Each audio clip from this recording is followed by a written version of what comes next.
For children with spastic cerebral palsy, tight leg muscles make walking, standing, and stretching hard every single day. Selective Dorsal Rhizotomy, or SDR, is a spinal surgery that lowers spasticity at its source, in the spinal cord.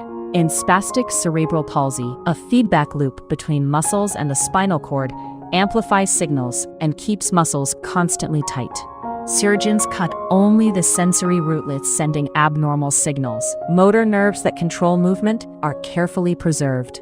SDR is most often considered for children between 3 and 10 with spastic diplegia, mainly affecting both legs. A multidisciplinary team assesses each child with exams, gait analysis, and MRI to decide whether SDR is suitable. During surgery, the child lies face down under general anesthesia. The surgeon exposes the nerve roots in the lower spine. Each rootlet is electrically tested. Those showing abnormal spastic responses are cut. Those with normal responses are preserved. After surgery, children rest flat for a few days. Many notice their legs feel dramatically looser almost immediately. Intensive physiotherapy begins within the first week and continues for 6 to 12 months, rebuilding strength and movement.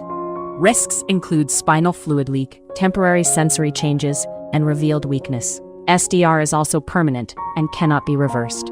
Alternatives include botulinum toxin injections, oral medications, and an intrathecal baclofen pump, each with different trade-offs.